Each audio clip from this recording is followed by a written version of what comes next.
do you want your life to look like? What do you want? And then find somebody who has that life and start finding out what's their routine. When they wake up in the morning, what are they doing? What are their mindset? How are they spending their money? How are they spending their time? Because we're human. If another human does it, it means that we're capable of. Hey, what's going on, y'all? This is Cedric Hawkins, and you are listening to episode 25 of the CedTalks Podcast. Man, 25 episodes. This is, crazy. I didn't think God would, take me in this direction, but here we are with 25 episodes, and thank you so much for tuning in at this time. Today's topic is going to be all about me, and I don't mean all about me as in a selfish kind of way. I mean it as in a way of taking care of yourself and working on yourself and becoming a better version of yourself, being the person that God created you to be and not focusing on the negativity or doing as much for others. It's all about self-care and working on yourself. But before we get into that, I'm very happy to be speaking to you all again, speaking in front of my iPad right now. It's been a few weeks since I've done this, but I'm glad that I've had the wherewithal to get back up and start recording again. I had a bit of creative frustration and some writer's block on just how I wanted to continue and shape the podcast into what I wanted it to be. But I'm pretty sure I got a good idea of what I want to do moving forward. I want this platform to provide encouragement and positivity whenever you feel like quitting or abandoning the process that God has in store for us. He places us in these growing seasons in life in order for us to mature and be strong warriors of Christ. And those growing seasons are tough. I can't stand going through them. Like last week, I just want to stay in bed and just do nothing. I didn't want to work. I didn't want to look into my student account at Bowie. I didn't want to do none of that. I didn't have any encouragement. But a trusted faith is a tried faith. And in life, our words may say one thing, but our life, our actions, that's what's going to prove the truth. And we have the option to quit and faint when we are tested. And there's been many times where I just wanted to throw in the towel and quit. But however, quitting the process means that we're quitting and forfeiting everything we have in front of us. And to quit is to abort the process of growing and evolving and becoming strong people. So if we desire maturity in life, then we must persevere through those processes. And most importantly, I pray that you guys keep moving forward in these trying and uncertain times, and keep me in your prayers, keep your family and friends in your prayers, and keep yourself prayed up, man, because this world is crazy, and it's going to swallow you up if you aren't prayed up. So I'll keep you guys in my prayers, and I wish you all nothing but happiness and nothing but the best for you all listening right now. And so moving forward from that, I want to introduce my guest at this time. Returning to the podcast is none other than future zoologist himself, Mr. Kevin Creek. KC, welcome back. I appreciate it, Sid. Thank you for having me back. How's it been? Yes, sir, man. Been doing good. Just been getting ready for the new school year and all that. How have you been doing? Been doing good. It's my second week up at Frostburg State University. I'm in my senior year right now, so Yes, we're almost there for home stretch. Yes. Just doing what I do. Yeah, man. Time flies. It literally seems like you just started Frostburg like years ago, and now you're a senior. It's crazy. Yes, you telling me, man. My birthday's next month too. Like I feel old. Yeah, because I was a senior in high school when you first started off at Frostburg, and that seemed like years ago, and it doesn't even seem like it was that long ago. But it's crazy how just we evolve and just grow as time just goes on. For sure, man. I mean, that's how life goes, man. One day at a time. Yeah, absolutely. And so you're actually just coming off of your internship with Tiger World. How was that experience like for you now that it's all over with?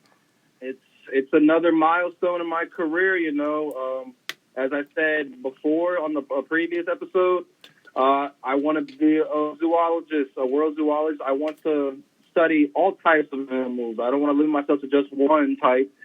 Big cats are some of my favorite animals of all time, and just being close up to them, all the lions, tigers, jaguars, leopards. It's so amazing to be up close to them and get that experience. And in the end, I made another big step in my career, and I've made so many lifelong friendships and bonds I will cherish forever, and I will always remember that experience I had.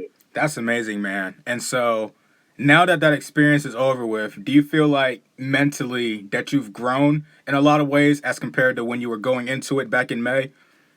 Most definitely. When you're going into these types of fields with these animals, it's always like, where am I going to end up in the long run or wherever. So I've gotten stronger, and talking to some of the elder staff keepers and everything, it helps me narrow down, like, yes, I want to be a zoologist, but, for a zoologist, you have to work for an organization or a zoo federally or locally. And with that, I really came to the conclusion that I want to work for the Smithsonian. That's what's up, bro. That's what's up. And so what made you kind of make that decision? Was it because of the help of them, or did you already have that in your mind? It was kind of both sides. The Smithsonian being so close, being in the middle of Maryland, in D.C., and then, just them helping, and just working for these zoos, and looking at all the other big zoos across the country. As a zoologist, you get paid to do research projects and to do study and everything. So, with being D.C., I would be in my home area at the same time. But as you know, I want to travel the world. So I'll be my home workplace is near home, but I get to travel the world. So it's really a plus win-win for me. Nice, man. That's what's up. Totally proud of you for continuing to chase your dreams, get the questions that you need to get, and just handling your business. That's what you have to do in this world, and that's what you have to do, coming up as a young man in this world. And so I'm proud that you're out here doing big things for yourself. I appreciate it, cousin. I really do. Yup. And so we're going to go ahead and shift over to the topic today of all about me. And like I said at the top of the show, it's not in a selfish type of way, where we think of ourselves. It's just sometimes we have to put ourselves first in life, and we have to think about our interest and what's beneficial for us. And so my first question to you is, during your time at Frostburg, have you ever had moments where you felt like you were giving yourself too much to others? Yes, definitely have. I like to describe myself. I have like too good of a kind heart, and this is how I was raised to be, to help others, and God will always repay you for what you've done. But sometimes, I felt that my effort or support wasn't being appreciated in a way by my friends and peers, and yeah, I have felt that way sometimes.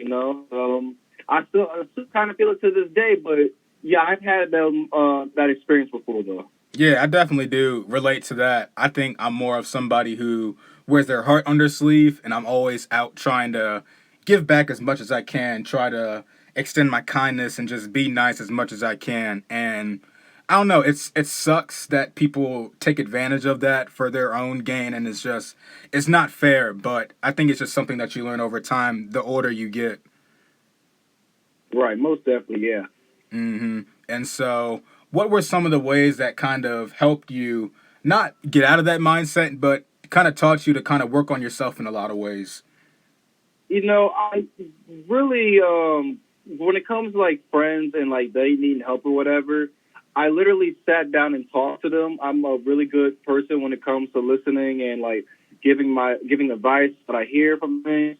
And while listening to their problems and how they can overcome it and tell them what they should do, it also listens to me like, yeah, I'm a really good listener and supporter, and like using my voice just by talking to people, having this voice, just me speaking, when I'm going out and giving it my all, I can really get my point of view out. And I learned that at Tiger World too, just using your gifts of what you know and what you're passionate about, it really can get your point of view across. And like you discover a lot of new things about yourself when you're speaking to others.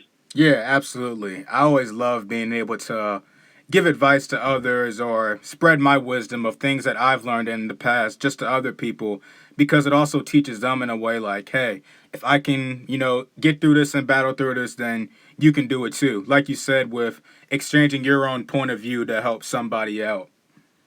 Right. Yep. And I know the one thing my mom always taught me was the growing struggles that you go through, the difficult seasons that you go through in life is going to be used to help somebody else out in the future when they're going through the same struggle that you went through. Most definitely, man. Seasons come and go, and I feel like at every new season there's something great waiting for you. Yeah, absolutely. And so in your time at Frostburg, I know you talked about your junior year and maybe your sophomore year too when you went through some growing seasons and things were difficult and they were hard for you. What really helped you kind of get through that? Was it through communicating with others to help you out? It was the support of my friends and family going through me at the time. They always kept my head up, even though I could be hard-headed to them sometimes. They never gave up on me, and that's really pushed me. And then, going through going through Tiger World, going down there and being near my passion, what I want to do in life, it helped me reawaken, and I feel reborn coming into the school year. A lot of people have even said that, like, I feel like I'm shining. I feel like I'm in my old headspace, and I'm just back on my grind. I'm Kevin Creek Jr. Like, that's how I feel. Like, I'm in my prime. I'm somebody who, coming into starting my college career on my freshman sophomore year, I was a high 3.0. Junior year wasn't so good, but now I just feel like I'm reborn. I'm back on my grind. Like, this is who I am. This is who I was born to be, and I just feel so good right now. Yes, sir. The comeback story. I like that.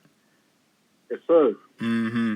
And so, when you were at Tiger World, did you ever have any moments where you had a bit of homesickness, or were you just completely focused on this new life and being in this new environment?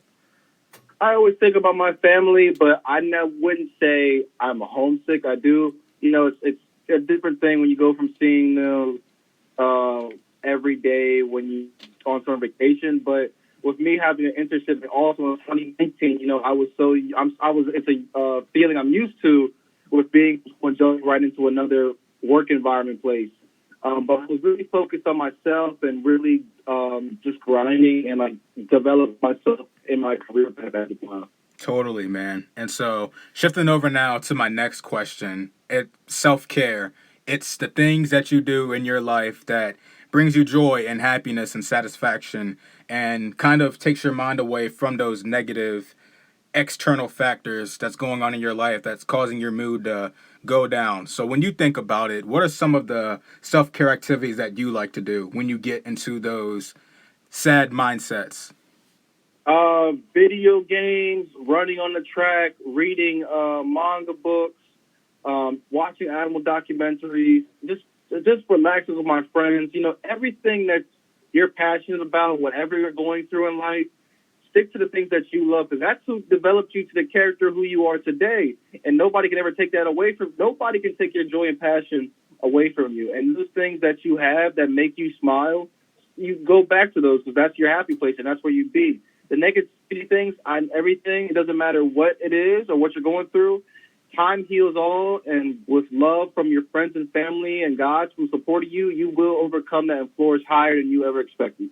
Right. Absolutely. The one thing that I've been learning in these past few weeks is that communication is key. You have to communicate how you're feeling deep down inside. You can't keep it bottled up, because when you keep it bottled up and it manifests and it builds up, and then that's what leads to anger and just sadness in a lot of ways. And so I've learned that you can't keep it inside. You gotta find some outlet, some way to just, let it out, because you can't let it manifest inside.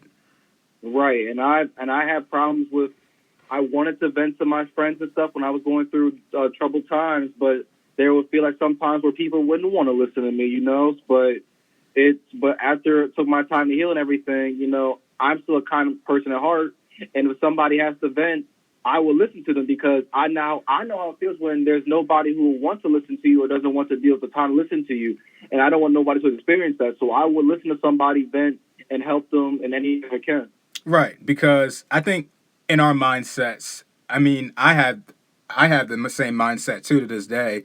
It's like, you don't want to be a burden to somebody by explaining your problems and talking about, oh, well, I'm going through this struggle or I'm going through this. You don't want to overload them with, your problems. And I guess that goes back to, being a nice person and, thinking about others. But at the same time, you also have to think about yourself and how you're feeling on the inside. You always have to put yourself first sometimes in life in order to be able to be selfless and help other people.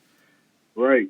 And I think I actually put out a social media post the other day about that. You know, when people say, "Oh, you know, how you feeling?" You go, "Yeah, you know, I'm good." And then, you know, you go about your day, you go about your business.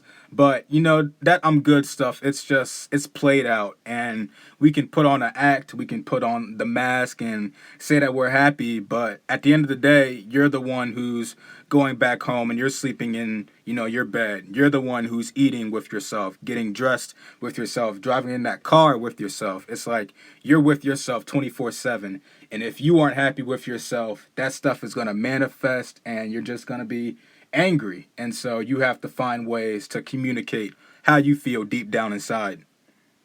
Most definitely, man. You got to, because you never know what battles people are fighting beyond their face, you know? Yeah, absolutely. And so I know you and I, we're both religious beings. When you're feeling, you know, down on yourself at times, do you ever go to God with your problems? I do, man. You know, I like to get into a quiet place. My room is the best place for me, of course, on campus. And, you know, I just sit in my bed, lay down, and just close my eyes and just talk to God, you know, just pray out loud. I talk about everything, whether it be like what I'm experiencing today, what's in my mindset. I ask God, you know, what do I have to do? And I pray God to show me, whether it be a vision through dreams, through, like, you know, people I talk to throughout the day, like, you know, a message through people as he sends people. Mm-hmm. And it comes to me, you know, God will guide you. As long as you talk to God, God is always there for support. Yeah, absolutely. One of my new favorite Bible scriptures is seek God with your own heart, or seek the Lord at his heart. Lean not towards your own understanding, but leads toward his direction and his guidance. And so I love that scripture just because so many times in life we get in our own ways and, you know, we want to do things on our own, but it's not according to his plan. And so in order to understand his plan, you have to come to him and then he'll show you those steps. Right. Yeah. And so meditation. Have you ever meditated before? I actually think it's really helpful. Mm-hmm. Yeah. When did you start getting into that? I actually started meditation 2 years, looking it up, and pretty much you clear your mind. Well, there's many ways to meditate, and what I like to do is I'll sit on the floor or on my bed or lay down on my bed and just clear my mind and just let me just, you know, put everything out of what's going on, or like piece it together and just sit down and listen. Like, I know it's me talking to myself, but sometimes I try to talk to myself as if I'm another person, as if I'm meeting myself and listening to my own problems. Yeah, nice. So, like, with my way of meditating, I usually do it in my bed. I kind of just lay down and just close my eyes and I take deep breaths and I'll do like a 10-minute exercise practice. And usually my mind kind of shifts back and forth. And so I'll do another exercise and then that's when I get like really deep into it. And it's like I actually feel calm. Right, that's such so many ways to meditate, and if it works for somebody, I say they keep doing it. Yeah, absolutely, man. Highly recommended. And so, before we get into the next topic, when it comes to relationships and girls and all that stuff, books. With you reading, I actually just got into reading books, and like I love it. Like I take 35 minutes out of every day reading different books. And I know you said that you liked reading books. Were you always a person growing up who loved reading? I'd say I am, but it depended on what the subject was, honestly. Yeah, definitely. It's like I kind of gear towards like coming of age books or like self motivation books and all that stuff. Like those are the things that kind of holds my interest and keeps me into the story. It's just I love those types of genres. Right, yeah, I'm more of a, you know, I read animal books, I read manga, which is Japanese comics, and anything, especially like I love my Marvel comics too. So I'm more of the nerdy side when it comes to reading. Yeah. Does Marvel still put out comic books to this day? Oh yeah, Marvel and DC. You know, they're still rival companies. They're still producing new stories to this day. That's tough, man. I gotta try and get into that one day. Just to Marvel and DC, all that stuff interests me, especially with the new Batman movie coming out next year. So I'll look into it maybe one day. Definitely recommend it, man. And so shifting over to like the next topic, relationships and how that influence us. You know, the last episode I had, I talked about external factors in our life that causes internal problems within. And I know that you came out of a relationship around your sophomore or junior year of college, and that kind of affected you in a lot of ways. So if you could, talk about some of the emotions that you had in that moment. It was such a big life change for me. It was the end of my sophomore year. And it's especially with that being my first ever relationship and developing deep feelings like that. I experienced the heartbreak, and the heartbreak, they say emotional pain feels like physical pain. And it's really, and what most people agree, emotional pain versus physical pain. And it takes a lot to heal from. It's a lot of big factors and stuff like that to go through. And it really affects the person. It could be from mentally, physically, and people just stop doing what they want to do, and it's a healing process. Everybody is different, and everybody's healing process is different. But to this day, it took a lot of good time healing and everything like that. I've only had one relationship in my life, and I'm still single to this day. But just doing me and focusing on me right now, that's what you want in life. You got to bring the best person out for yourself. If you can't love somebody else if you don't love yourself. That's what I feel. Yeah, absolutely, 100%. I know I've had instances where I had feelings, those feelings weren't returned back to me, and that hurt me. Like, deep down, that really hurt me. It made me question, like, what was wrong with me? Like, is it something that I said? Is it because I look a certain way? But, it just wasn't meant to be. It's just not what God had for me, and I had to keep working on myself, developing my mind better, making sure that mentally, spiritually, physically, I'm great and I'm healthy, so that way when it is my time to enter a relationship, I'm going to be the best version of me. Just like, when the time comes for you, you're going to be the best version of Kevin Creek Jr., and when that day comes, it's going to be a blessed day for you, a happy day for you. Exactly, man. And until then, just keep grinding and just doing what I love doing, man. Just being the best me I can be. Yup, absolutely. And so, in the months that relationship ended, what really kind of helped you move away from those negative emotions to get to where you are now? My two internships that I experienced through 2019 and 2020. Those are the biggest things that helped me steer away from my negative thoughts that were going through my head at the time. Just being around, what drives me as my passion, the biggest passion, these animals. As you could, you saw me as going through these two internships. That's the biggest smile on my face you could ever see. I'm the happiest when I'm around these things. It doesn't matter if I'm sweating from 100-degree weather or if I'm in lightning storms and everything. I'm doing this for the animals, and I'm just glad to be around them. And and I made so many lifelong friendships from those two internships. I can happy to say that I have two other places I can call home outside of Maryland. And these people helped me through my journey. They helped me grow as a character, and I return the same to them. If they had anything going on, we just all bonded as a family. And it's so good to just be out here and just do what we love doing. That's the best thing to get away from any type of emotion. If you're going through relationships, you're going through financial, schoolwork, or family issues, the best thing to do is to just be around the thing you love doing the most, and that's what's got to happen.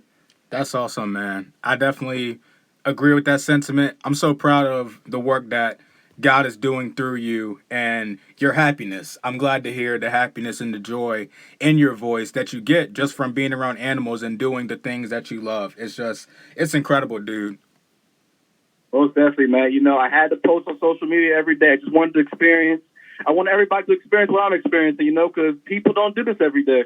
Exactly. Yeah. It's hard to put yourself out there, get outside your comfort zone, and do things like that. It's extremely daunting and it's uncomfortable, but sometimes you get comfortable within those uncomfortable situations and you just come out stronger and better because of it. You're living proof of that. Most definitely, man. And I appreciate everybody who supported me since day one, since I was born, through all the hardships I've been through my life. Everybody's sticking with me and supporting me, and, I have a strong support supportive base behind me, and I'm gonna go far with it. I just can't wait to start my career once I graduate. Absolutely, man. And I can't wait to see you in that career and seeing what you do. You could be the next Steve Irwin or the next the deer guy. I don't remember his name off the top of my head, but you can make it big, dude. Honestly, like I'm telling you, like the sky's the limit with what we can do in this world. And I think you're gonna do great things within the animal zoology business. I appreciate it, man. Definitely want to make a name for myself and build my own legacy.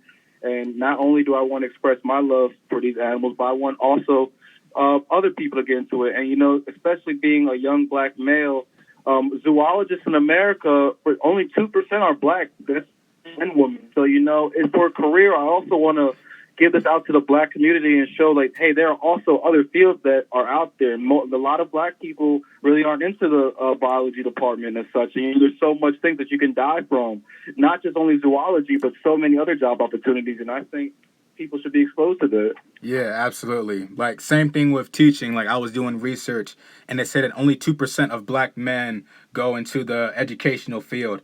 And the first African-American male teacher I ever had wasn't until my 10th grade year at high school at Huntingtown. So, I definitely want to make that stride and just be a light to others and be able to give back and show them that, hey, I went through these struggles, I had these trials and tribulations, but I'm in this position right now, and if I can do it, then you can do whatever you set your mind to.